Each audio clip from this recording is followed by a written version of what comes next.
Muito bem. Parece veneno, né?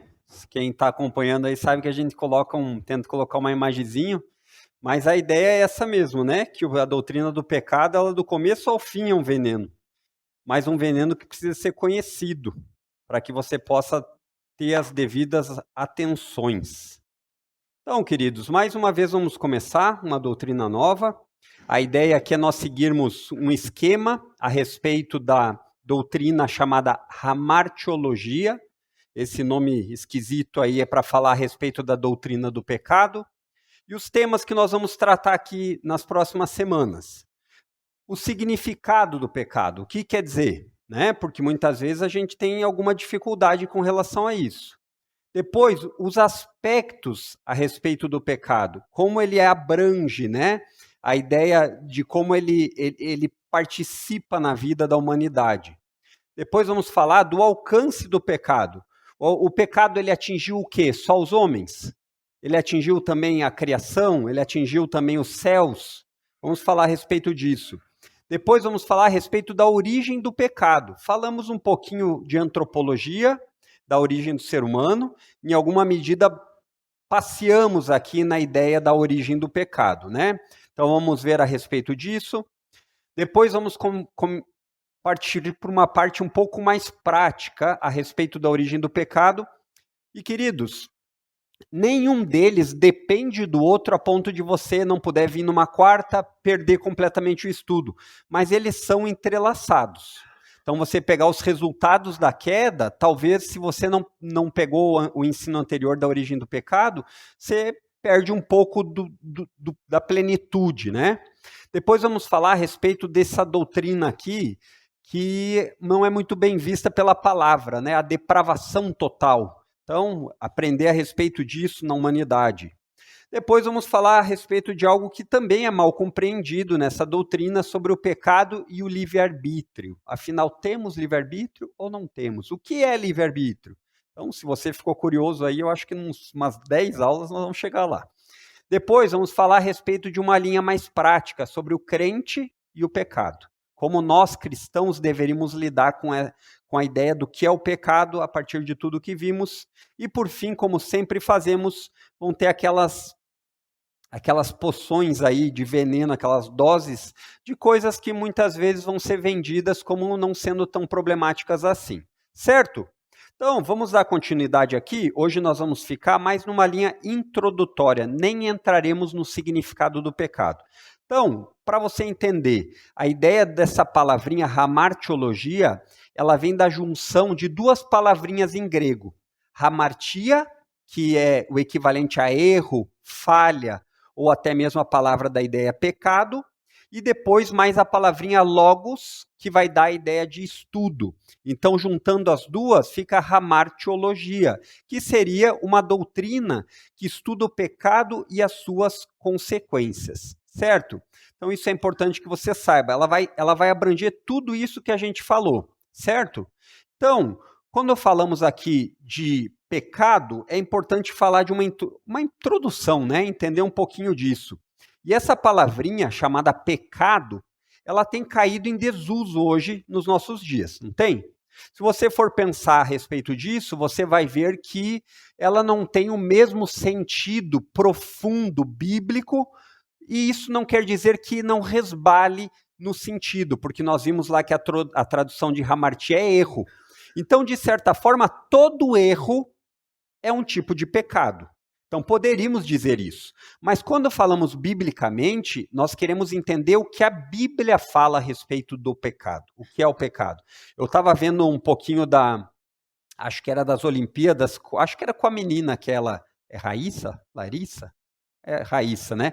E aí eu vi que ela caiu lá em determinado momento e o narrador falou, ai, que pecado, ela errou. De fato é um pecado porque foi um erro, mas você percebe que esse termo, que é um termo tão definido na Bíblia, que não é bem visto nos nossos dias, numa cultura em que não tem valores absolutos. O que é valor absoluto? Isso é errado, isso é certo. Hoje nós não temos esse valor absoluto claro.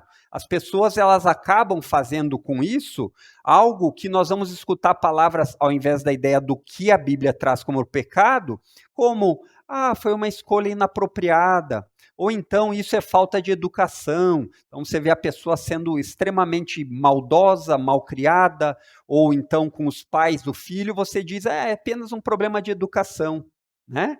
Por quê? Porque esse conceito de pecado, ele está cada vez mais relegado para o lado, né?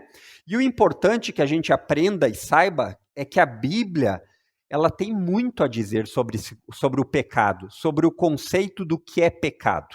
Ela tem muito a dizer. E como o pastor Fernando aqui já meio que deu um spoilerzinho, é interessante que a ideia sobre essa doutrina, sobre o pecado, ela não tem recebido a devida atenção. E aí você pensa aonde? Certamente no mundo, né? Isso é óbvio, o mundo que jaz no maligno não vai se importar com o que é pecado. Mas também não é só no mundo que jaz no maligno. Lamentavelmente, dentro da igreja e dentro da própria igreja evangélica, isso não tem sido muito destacado. E quando nós falamos isso, queridos, é importante que você saiba o seguinte: o pecado, ele deve ser ensinado não apenas porque está na Bíblia, porque a gente deve ensinar tudo que a Bíblia diz, mas porque a Bíblia afirma que o pecado é o maior problema da humanidade. Então, muitas vezes, a gente fica procurando como resolver problemas da humanidade, não fica? Fica. E quando você exclui a doutrina do pecado, você vai acabar caindo naquilo que a gente falou ali. Apenas escolhas inapropriadas, isso é uma questão de opinião, isso é o teu gosto e não o meu, isso é o que você acha que é errado e não eu. Então, esse é o problema que nós temos que lidar, inclusive dentro da igreja evangélica. O pecado, além de ser o maior problema que tem na humanidade, isso é fato. Quando você tiver que falar qual é o maior problema da humanidade, lembre-se disso, é o pecado. Mas outros problemas são problema? Claro, mas todos eles são provenientes do pecado. Se temos guerras e contendas, o pecado é o princípio. Se temos fome, escassez e maldade, o pecado é a raiz desses problemas. Então, todas as desgraças que assolam a nossa vida como indivíduos, como família ou como sociedade, têm como base o pecado. Então, é isso. Por mais que seja simples, daí você vê que você só precisa lembrar disso. Mas ele tem desdobramentos profundos. E você vai ter que conhecer um pouquinho para conversar a respeito. Porque senão você vai acabar sendo levado por pessoas que vão debater a respeito de problemas sociais se você não entender o que é o pecado. Certo? Então isso é importante que você entenda. E aqui eu vou basicamente trabalhar em dois motivos aqui para negligência a respeito do pecado. Um mais num nível da sociedade e um no nível da igreja. Então pare e pense por um segundo que você vai ver como isso acontece. Talvez você nunca tenha parado para pensar, mas isso acontece e acontece com frequência. Segunda-feira tivemos um encontro com os jovens e começamos a falar a respeito da vontade de Deus. E muitas vezes a vontade de Deus é algo mal compreendido no meio evangélico. Por quê? Porque às vezes a gente acha que a vontade de Deus é algo meramente subjetivo, que eu sinto no coração, e que não tem uma base escrita, a Bíblia.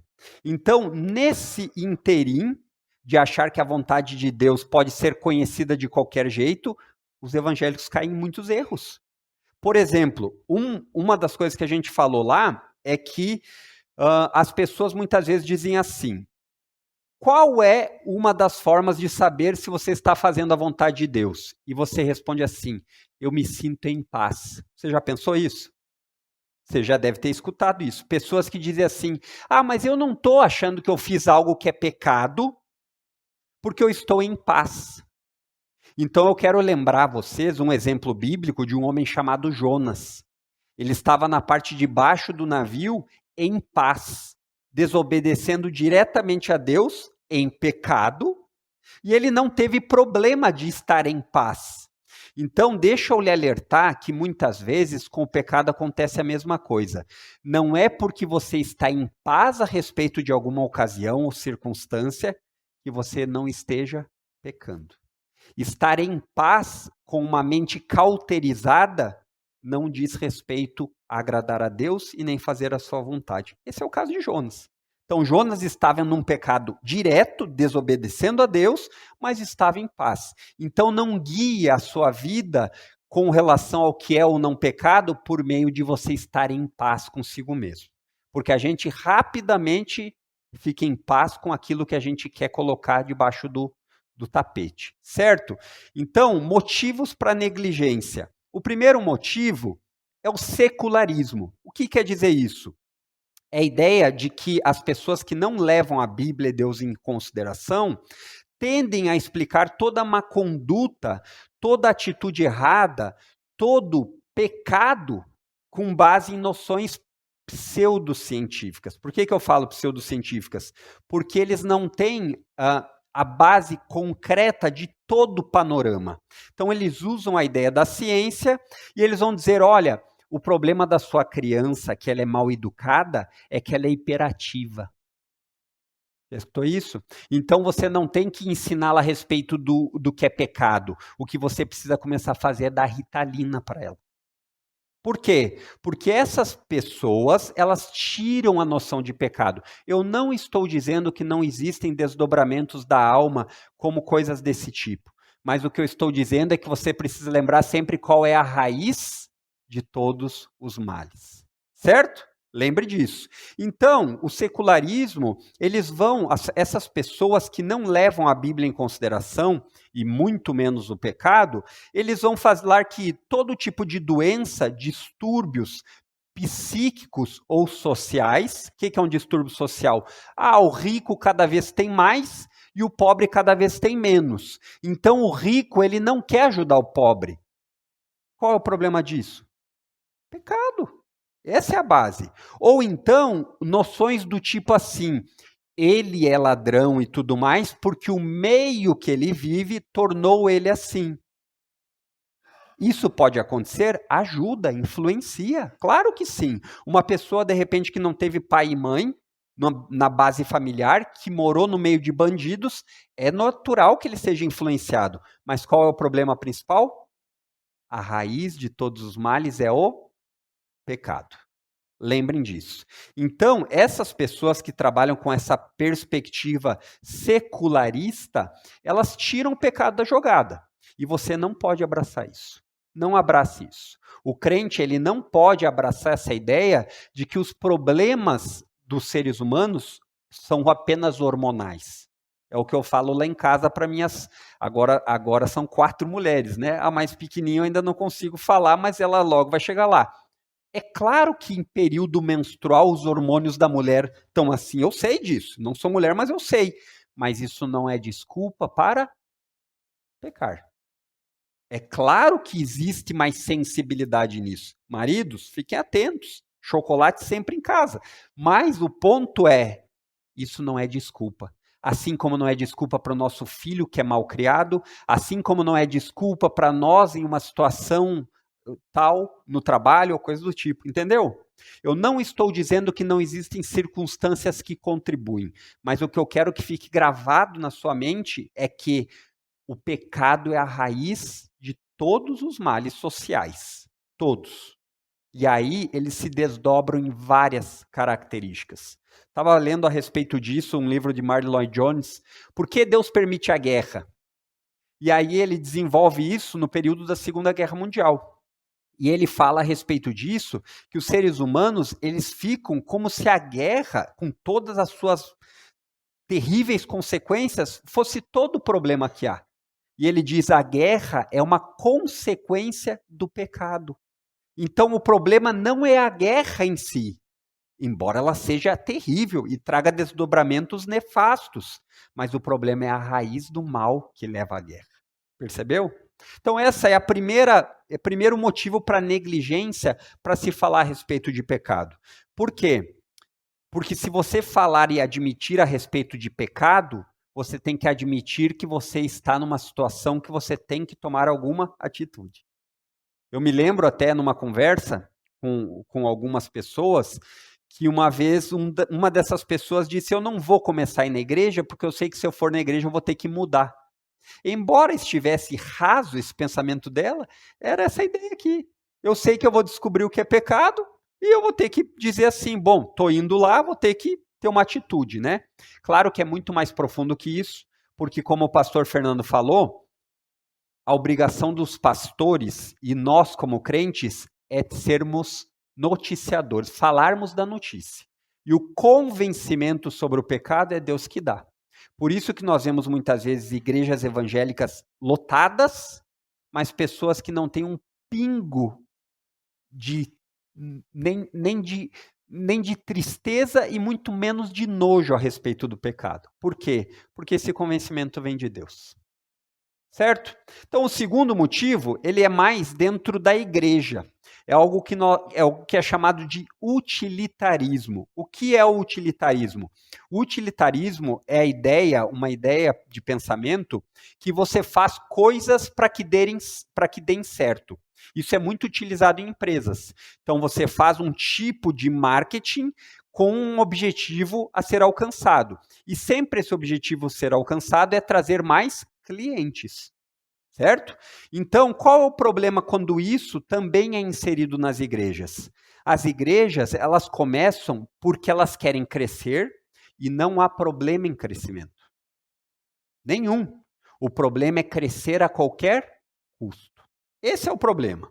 Então, essas igrejas que querem crescer e o objetivo delas é crescer a qualquer custo, que não fazem nem sequer um tempo de discipulado, a pessoa chega, ela mostra, ela está piscando meio ao contrário, o pastor já chega no final e fala, você pode ser batizado.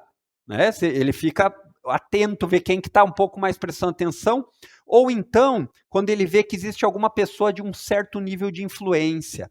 Então, chegou lá o vereador fulano de tal, ele já dá uma... Não é assim, isso é utilitarismo. Então, essas igrejas que crescem dessa forma explosiva, e eu não estou dizendo que crescer é errado, e nem que Deus não pode fazer um crescimento instantâneo. Nós vemos lá em Atos que 4, 5 mil pessoas foram acrescidas. Mas o ponto é que nos nossos dias, do jeito que é, com pregação expositiva, ou não, as igrejas, elas tendem a evitar qualquer assunto que retarde ou que impeça o crescimento. Por quê? Porque se você começar a falar para uma pessoa que ela é uma pecadora, que ela precisa de arrependimento, que aquilo que ela está fazendo é errado, a chance dessa pessoa voltar é grande ou é pequena? Pequena, quase nula. Por quê? Porque ninguém gosta de ficar apanhando de taquara, né? Ninguém gosta. Só que a questão é que quando uma igreja abre mão disso, ela está abrindo a mão de ser bíblica. Então, queridos, por isso que vocês vão ver constantemente aqui na igreja se falar de pecado.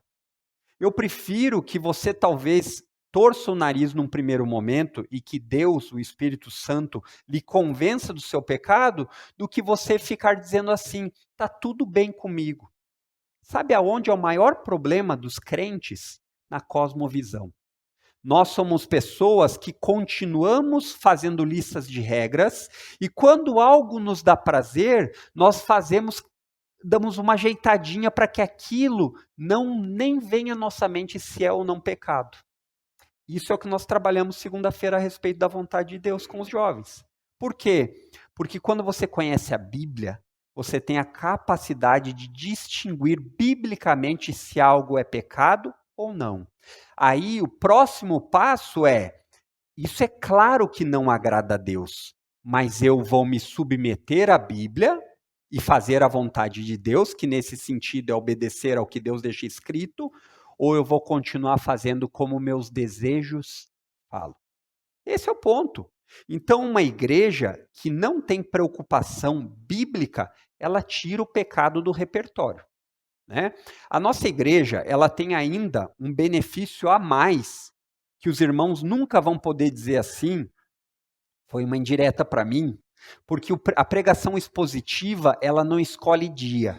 Ela vai indo numa sequência e ela vai chegar em assuntos duros.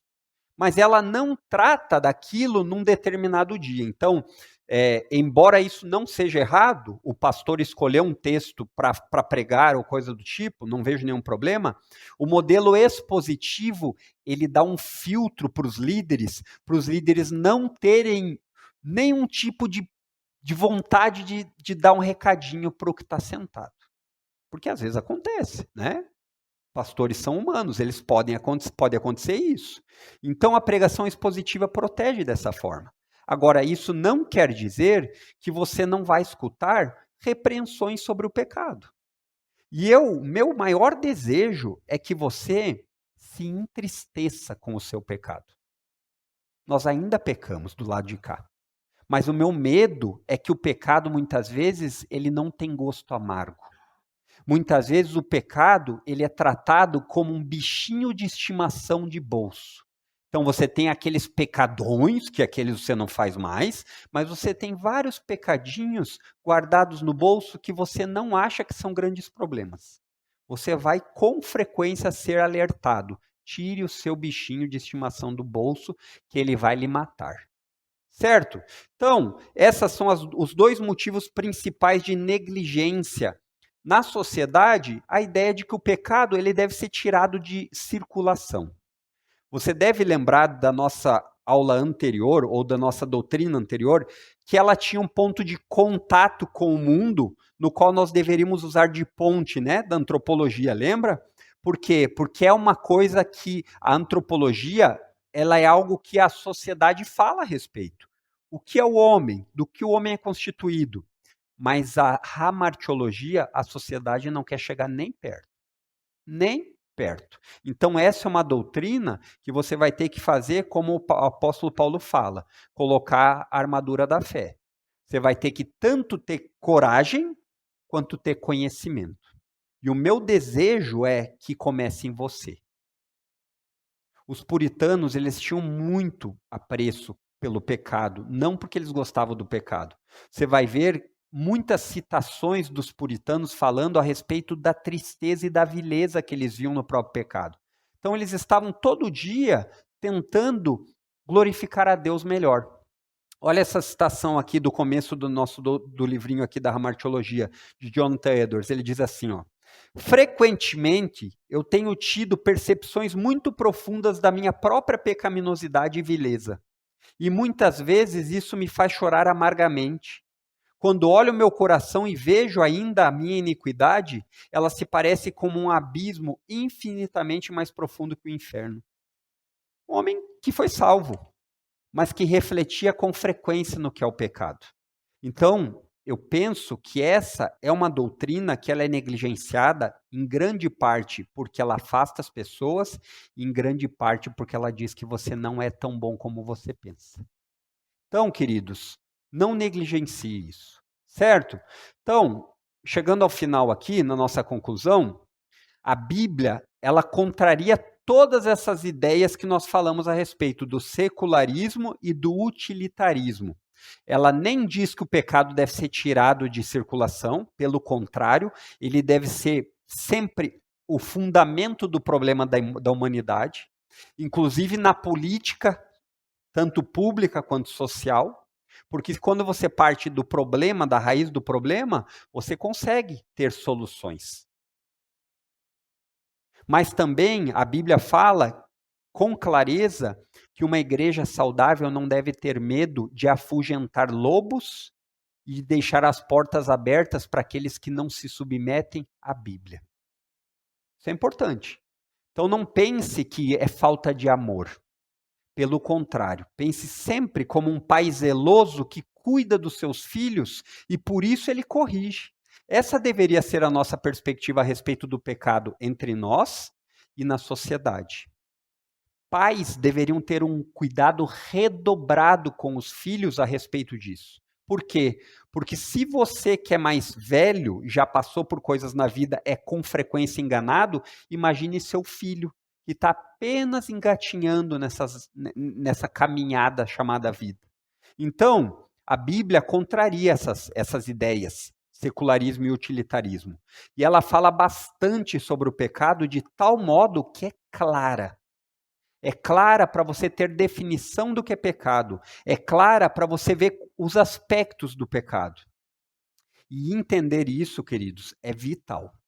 Para que você possa tanto falar para as outras pessoas o maior problema que elas têm e apresentá-las a elas a solução, que é um Salvador, que salva apesar de você ser um pecador, como também para a sua própria vida, você buscar caminhar em santidade. Às vezes, hoje eu conversava com um rapaz que está fazendo um serviço com nós, e aí fomos falando a respeito disso. Ele frequenta uma assembleia, né? Uma igreja assembleia. E fomos falando a respeito disso. Ele disse assim, mas lá aquela tua igreja é a igreja bem morna? Porque se não tiver alguma coisa agitada assim na igreja, não tem graça. Daí eu falei assim, depende o que o senhor quer dizer com fria. Porque eu entendo que a busca por santidade deveria ser o maior objetivo do crente. Então, um crente que escuta a respeito de mudar de vida e não muda, ele provavelmente não está buscando a vontade de Deus. Um crente que, quando escuta a respeito de coisas que ele pode estar fazendo de maneira equivocada e não tem preocupação de mudar, ele não está fazendo a vontade de Deus. Então, nós crentes, ao entendermos a doutrina do pecado, é uma ponte direta para a santificação. Eu me lembro aqui, chegando ao fim, que quando nós estudamos a respeito das doutrinas da graça, né? É o que nós vamos ver na conferência, o acróstico TULIP, que é de tulipa, que tem as 5 doutrinas da graça, a base de tudo é a depravação total. Porque enquanto você não entender o estado em que você, como homem e mulher, está, a salvação nunca vai ser tão buscada. E quando você entende o estado da humanidade, muitas coisas são explicadas, principalmente sobre você mesmo. Certo, queridos? Então, hoje foi um pouquinho mais rápido, apenas para nós darmos uma introdução. Semana que vem entraremos no significado do pecado. O que quer dizer a palavrinha pecado? Certo? Alguma pergunta? Não? Então vamos ter uma palavra de oração? Feche seus olhos mais uma vez e oremos. Pai Santo, graças te damos porque o Senhor nos salvou. Graças te damos porque o Senhor resolveu o nosso maior problema, que é o nosso pecado. Mas nos ajuda a não nos contentarmos em sermos pessoas que dizemos que somos salvas, mas que não vivemos em luta e busca por uma vida santa. Nos ajuda a buscar a santidade, não como motivo da nossa salvação, mas como a causa eficaz dela. Nos ajuda a olharmos esse mundo em trevas e desejarmos ser luz. Não nos deixa nos adequarmos a tantas culturas que o mundo apresenta, costumes que não dizem respeito à tua palavra. Nos ajuda a sermos de fato formadores de cultura, uma cultura que te honra, para que dessa forma nós possamos de fato sermos luz nesse mundo. Não porque nós somos a luz, mas porque o Senhor Jesus, que é a luz, vive por meio de nós. Esse é o nosso desejo e oração. Amém, queridos. Até domingo. Não antes, né? Até sexta, se quiser.